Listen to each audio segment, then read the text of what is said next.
Olá, continuando nossa série de breves comentários sobre o Novo Testamento, eu quero tratar do livro de Atos, que é um livro diferente, não tem outro igual no Novo Testamento. Curiosamente, assim como o Apocalipse, então, ele é único ali nesse cânone, né? Mas alguém pode pensar que é fácil entender o que é o livro de Atos, respondendo simplesmente que é um livro de história. Ah, é o livro de história que tem no Novo Testamento. Eu acho que não é simplesmente assim que nós deveríamos responder. Mas para mostrar isso, eu preciso pensar primeiro no começo, na origem. Por que esse livro existe?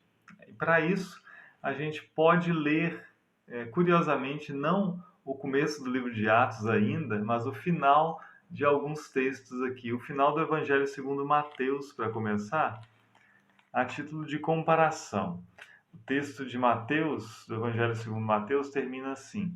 Jesus vai dizer enquanto é elevado aos céus: Toda autoridade me foi dada no céu e na terra. Portanto, vão e façam discípulos de todas as nações, batizando-os em nome do Pai, do Filho e do Espírito Santo, ensinando-os a guardar todas as coisas que tenho ordenado a vocês. E eis que estou com vocês todos os dias até o fim dos tempos. Assim termina o Evangelho segundo Mateus com uma fala de Jesus, que, claro, fala sobre a ação dos seus discípulos, agora apóstolos, mas é uma fala de Jesus. O Evangelho segundo Lucas termina assim: Então Jesus os levou para fora até Betânia e, erguendo as mãos, os abençoou. Aconteceu que, enquanto os abençoava, ia se retirando deles, sendo elevado para o céu.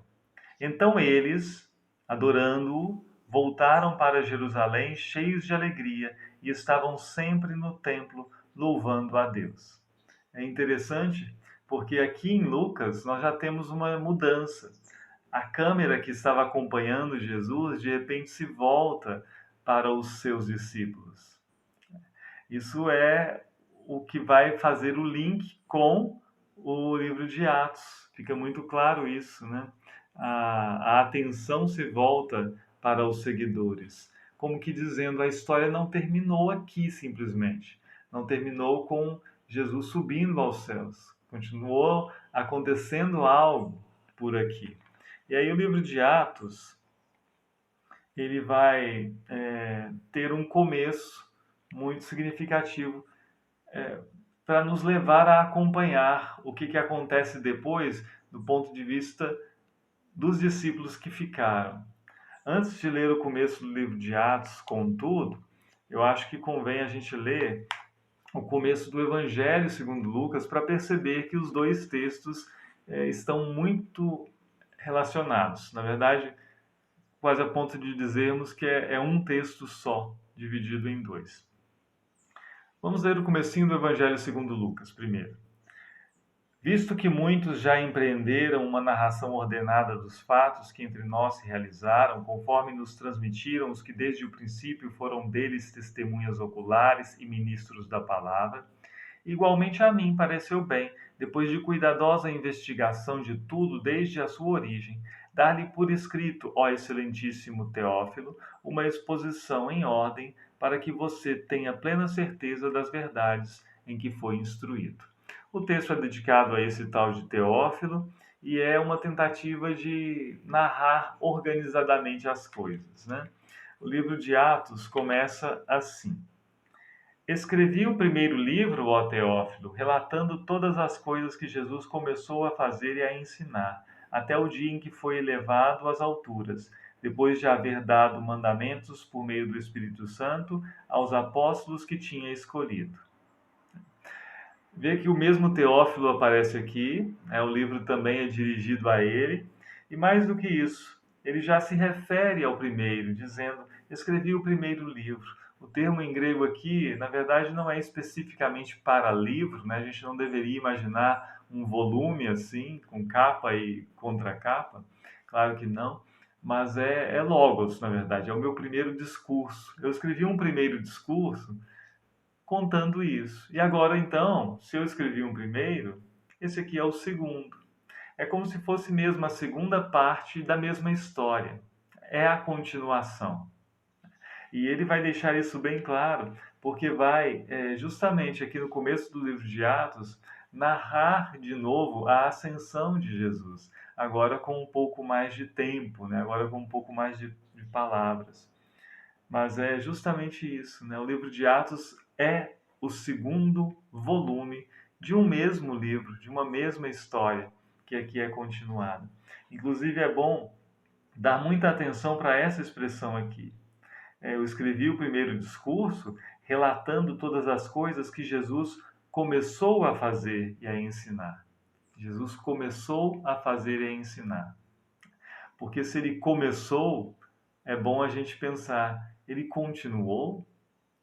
Vamos ler, só por curiosidade aqui também, o comecinho do Evangelho segundo Marcos. Eu acho muito interessante lê-lo em paralelo com esse começo de Atos. Não é algo comum de se fazer, mas me parece proveitoso.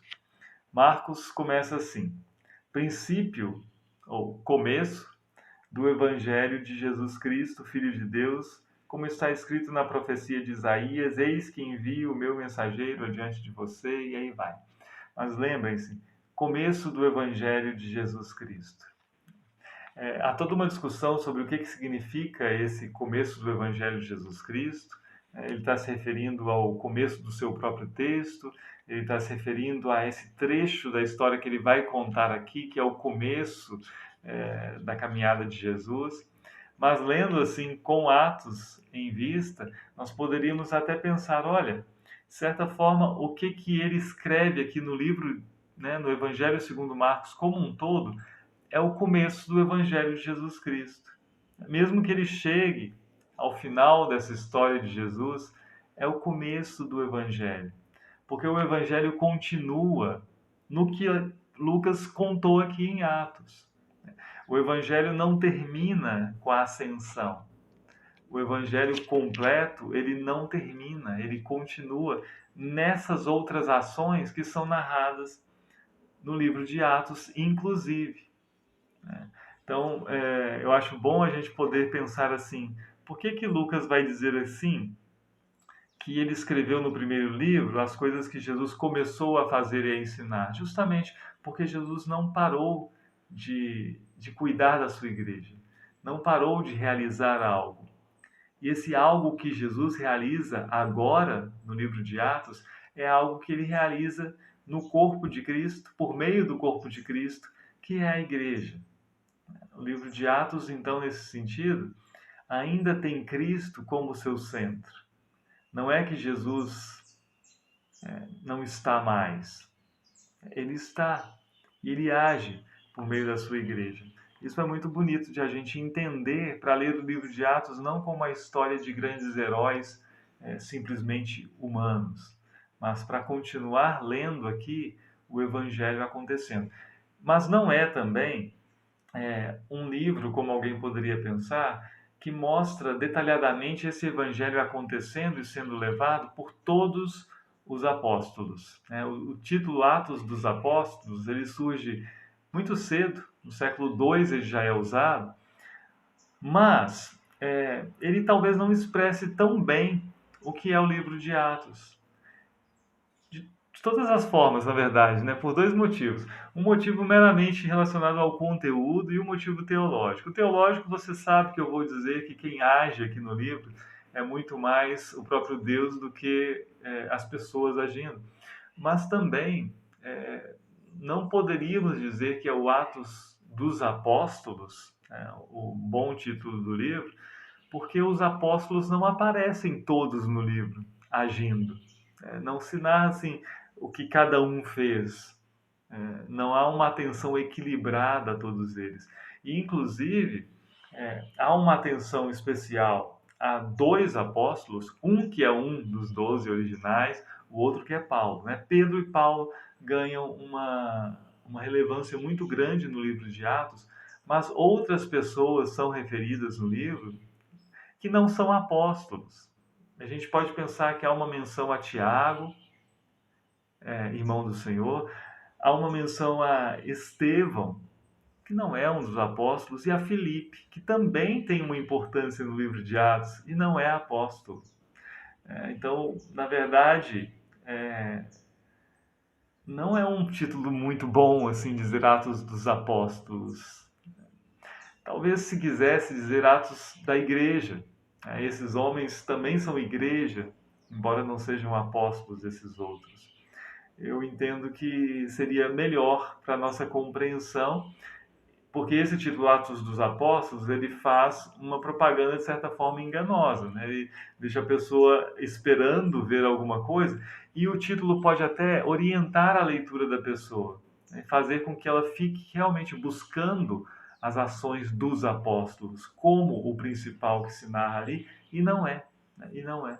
É muito mais o milagre da ação de Cristo na sua igreja. E de que trata o livro de Atos, então, se ele não quer fazer uma biografia de cada um dos apóstolos? E mesmo desses que aparecem, também não é isso que faz, né? Não é narrar a vida de Pedro ou de Paulo. Me parece muito interessante, até para entender por que esses outros aparecem também, especialmente Estevão e Felipe, que o livro de Atos tem uma preocupação especial em mostrar como que essa ação de Jesus se expandiu geograficamente e rompeu os limites étnicos. Me parece que o livro de Atos quer mostrar isso sim, que isso que Jesus começou a fazer de forma restrita, num lugar restrito, ele continuou a fazer de forma muito mais ampla, expandindo todos os limites. Por isso Pedro é narrado, é contado aqui, é trazido para a narrativa, não em suas ações todas, mas especialmente na sua participação no cuidado da igreja e na ampliação das fronteiras da igreja. Cenas muito importantes de Pedro no livro de Atos são Pedro na casa de Cornélio, Pedro indo para Samaria. Essa expansão para Samaria e para fora dos limites étnicos, essa expansão que vai alcançar, né, o âmbito geográfico muito claramente com Paulo e suas viagens. Isso é importante. Aí por isso Paulo também é importante como apóstolo dos gentios no livro de Atos. Mas também a gente pode pensar no próprio Filipe. Por que esse sujeito ganha uma importância assim? Por causa da ação de Deus em sua vida, para também fazer as fronteiras se expandirem, né? Para também começar a mostrar que a coisa não fica restrita. Se você acompanhar a narrativa de Filipe no livro de Atos, é justamente isso que acontece, né? Estevão, qual que é a importância de Estevão? É claro que é um fato histórico, mas muito mais do que isso é para mostrar também a perseguição que vai, em seguida, desencadear esse movimento para fora de Jerusalém. Isso tudo é muito importante para que o narrador possa contar para a gente que isso que Jesus começou a fazer e que ele contou lá no Evangelho segundo Lucas, que Jesus começou a fazer na Judéia, Galiléia, passando por Samaria, se expandiu de uma forma assustadora por todo o mundo conhecido. Por isso, eu vou dizer que, para mim, o livro de Atos não precisava de um título. Ele é justamente a continuação do Evangelho de Jesus Cristo, segundo Lucas. Ele é o livro 2 do Evangelho. E é bom que a gente tenha essa ousadia de dizer isso para que a gente possa entender uma verdade muito importante. O Evangelho de Jesus Cristo continua acontecendo hoje na igreja. E a partir da igreja, quando ela se abre para contar essa notícia, para acolher as pessoas que precisam dessa notícia. A igreja carrega o evangelho de Jesus porque a igreja é o corpo de Cristo. Por isso a gente não precisa ver o livro do Evangelho segundo Lucas como terminado ali com a ascensão. Ele continua com esse outro livro, com esse segundo discurso. E esse segundo discurso não se fecha completamente, porque o que aconteceu em Pentecostes ainda repercute entre nós. E nós continuamos sendo esses que, movidos por Deus, cheios do Espírito Santo, levamos a palavra para que ela alcance pessoas além de todas as fronteiras, além de todas as limitações geográficas, étnicas e existenciais que as pessoas têm por aí, né? O livro do Evangelho de Jesus Cristo continua acontecendo. Nós temos o que é necessário, tudo registrado já, mas a ação de Deus, os atos do próprio Senhor continuam ocorrendo. Essa é a minha reflexão sobre o livro de Atos e eu sugiro mesmo que se faça a leitura de Atos com isso em mente, como continuação do Evangelho de Jesus, como aquilo que Jesus continua fazendo na vida da igreja e com essa percepção de que o importante no livro é o alcance do Evangelho se expandindo. Bênção do Senhor Jesus, um grande abraço e até a próxima.